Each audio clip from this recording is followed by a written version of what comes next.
like to talk about thinning of fruits, tree fruits specifically, thinning of apples and pears. European and Asian pears both produce fruit on what are called spurs. Now, so far this tree, it's early June, has produced a branch here that's grown nearly a foot, and the spur growth is much shorter. It's only very short. Now, this is a young tree, and so the fruit, the flowers and the fruit are produced on what are called spurs, which are short side branches that once they're established, they only grow a very short amount each year, like maybe only an eighth or a 16th of an inch. But every year, these spurs will produce flowers and fruits. So here we've got a branch that's growing vigorously, and here's the spur starting to form here for this year. And so this year, next year, and for 20 years, as long as the spur doesn't get picked off by accident, it will produce flowers and fruit. Now, the problem here is that there's too many fruits that have set on this spur.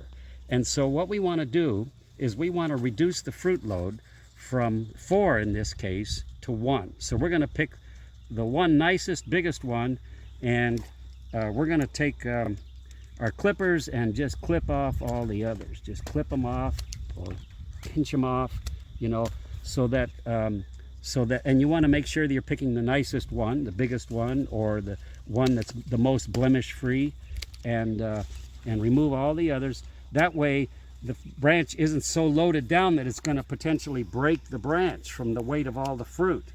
And so it's especially critical when you've got a heavy fruit load like this year, so that we reduce the crop to 1 fruit per spur.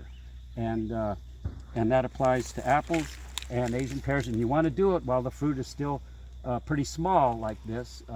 Otherwise, they're just wasting energy producing these fruits that are just going to get picked off anyway. So you can do it at this stage, or even when they're a little bit smaller.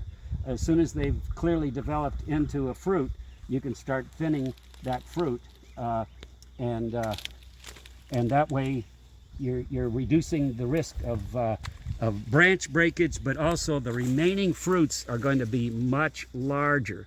If you didn't thin these fruits, and there's 5 of them per spur like there is on this one, they're going to be very small fruits.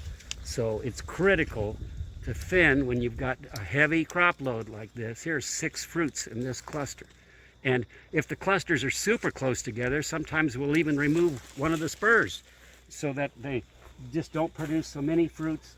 This is especially a problem on real young trees and on dwarfing rootstocks where if you let too much fruit develop, it's going to break the branch or even break the whole tree over. So thinning is an important job to do shortly after the fruit has set, so that you don't have breakage and that the remaining fruits will be much larger. Now, this applies to apples and pears that produce their fruit on spurs. It doesn't apply to peaches and plums and such, which produce the fruit on the new growth.